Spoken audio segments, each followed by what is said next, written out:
was the young woman who was on the phone with Trayvon Martin moments before he died. This is Rachel Jeantel's first interview since she testified in the trial, and she joins me now exclusively along with her attorney, Rod Vereen. Rachel, welcome to you. Hi, how are you? You're very famous now. Everybody watched your testimony. Everybody saw somebody who looked like they didn't really want to be there, but also suffering from the fact that you lost your great friend, Trayvon. Tell me, first of all, your reaction to the fact that George Zimmerman was acquitted. Disappointed, upset, angry, questioned, and mad. The jury decided, after a long deliberation, that the prosecution hadn't proved its case. They believed that it was Trayvon on top of George Zimmerman, that it was George Zimmerman's voice on the tape crying out for help, and that therefore they concluded he had acted in self-defense. What do you say to that? BS. Just BS. In your heart, what do you believe happened? He was trying to get home. And he was. And that's a fact. And you know that because you were talking to him? Yes, sir.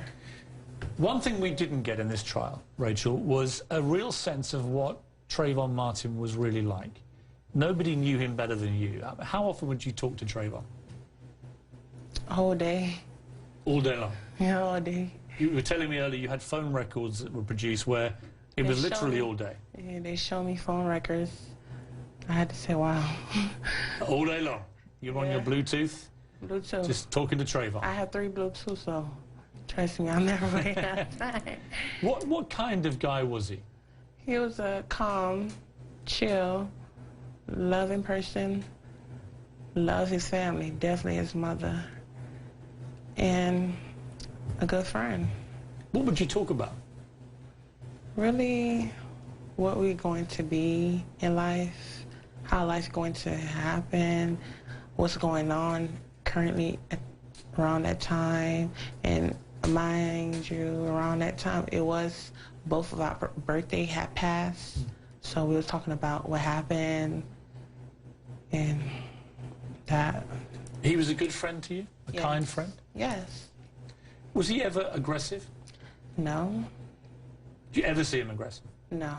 Did he ever lose his temper? No. He really was a calm guy. Yes. So when people have tried to paint a picture of a young thug because he was in a hoodie and was walking home. First of all, Trayvon is not a thug. They need to know a definition of a thug to be judging a person. Well, a teenager, mind you, a teenager can post anything. Even I post anything to just brag. That's just brag. You mean the stuff on social media, Yeah, Facebook and so on? that's just brag. It's not true. Again, they tried to paint a picture of somebody interested in guns, who took a lot of drugs. Let's get to the truth about that. Did he ever talk to you about guns? No. Did you ever see him with a gun? No. What about drugs? Drugs. Okay. Weed. You say marijuana, but in my area, we say weed. My area, weed, for Trayvon, I can explain one thing.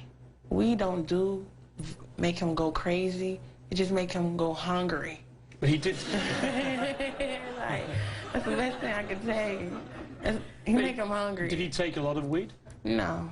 How much would you say? Like, twice a week? Twice a week? Yes. Is that normal for teenagers in your community? Yes, real normal. You would do the same? No, because I don't, no. You don't take it? No. But you knew Trayvon did. He would tell you that. We know that there was some evidence of that in his blood. Yes.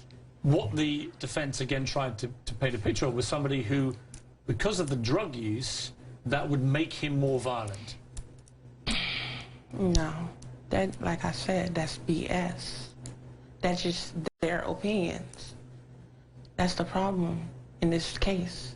That was their opinion. Do you think they understood the world that you and Trayvon come from? No. Don West gave you a very hard time, the defense attorney. Don West. What is your view of him? I don't have to say, he lucky I'm a Christian. I want to clear up one thing before we come on to Don West. A lot of people have mocked you. Well, they've called you all sorts of things. You know that on Twitter. I came to your defense at one stage and I found it so disgusting. They called you stupid. They were very racist to you. The people I saw on Twitter, a lot of people were very racist to you. But they also mocked you for the way that you spoke. Okay. Now, explain to me the background to that. The way I speak. A lot of people have the same issue I have right now. Okay, how I can say this? I had this situation since kindergarten. You could figure out how I speak. I have an underbite. For me... Which is a dental condition for your teeth? No, a bone. A bone, right. They gotta push back. And... You had to have surgery for it? Yeah, I gotta have surgery to push it back. And right now, I don't want to do it because it takes a year to heal. And then a lot of people have that situation. The words I can say, it can't come out right. But have you been bullied for that before? look at me. No. No. So you seem to be a very different character tonight to the one we saw in court. You looked like you didn't want to be there. Is that how you felt? It's not that I didn't want to be there. Is a lot of stress.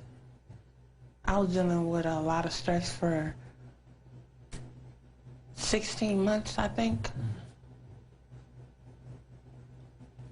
And you were grieving a friend? I was grieving. And I had to deal with around February.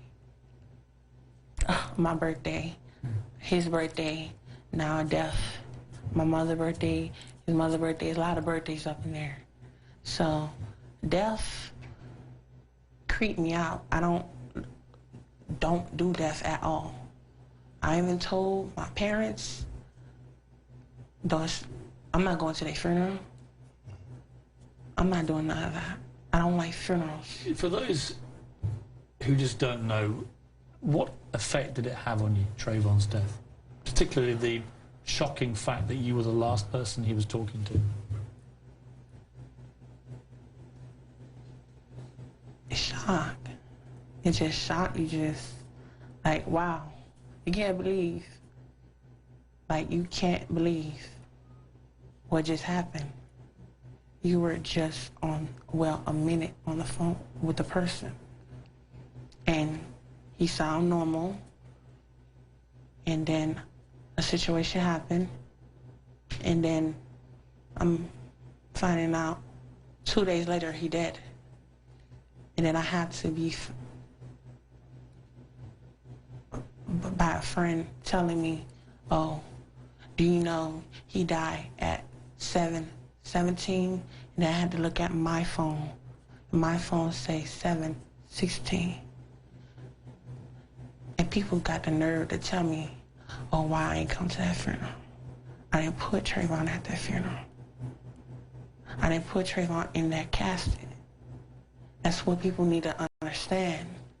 I did not plan for that week to be at a funeral. That day I was so shaken.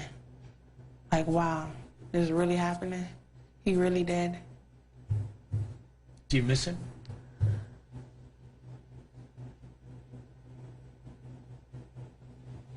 Well, yes. He is a funny person. And the area that I raised the area I currently stay at, the whole area miss him. That's where he hang out with. That's his friends, all that. We you know, they have their grief. The juror who was interviewed tonight by Anderson Cooper for CNN said that she felt sorry for you, but she also said this. Let's watch the clip. I want to ask you about some of the different witnesses. Rachel Jeantel, the woman who was on the phone with Trayvon Martin at the start of the incident. What did you make of her testimony? I didn't think it was very credible, but I felt very sorry for her. She didn't ask to be in this place. She didn't ask. She wanted to go. She wanted to leave. She didn't want to be any part of this jury. I think she felt inadequate toward everyone because of her education and her communication skills. I just felt sadness for her. You're uneducated. You have no communication skills. What do you feel about what that juror said about you? Angry. Upset.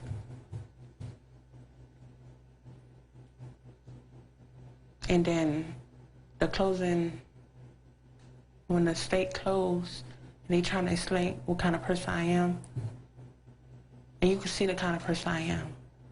I never, out of the whole stand, I never cussed out Don. Even during our little back, since March, I've been dealing with Don Weston. Weston, you actually saw him here in the CNN. He was here to do Anderson's show. Yeah. What did that make you feel to see him again? I'll hold it back. The only reason I have not said nothing to Don Weston, because my parent taught me better. That's an adult. You don't have the right to disrespect an adult. Don't curse. Okay, I did give attitude, but you know, that's I liked your attitude. When we come back, I want to talk to you about this particular moment, and it was discussed again with Anderson and the juror tonight, but the moment when we had this reference to creepy ass cracker, because that became a very famous phrase, and I want to get from you exactly what it means.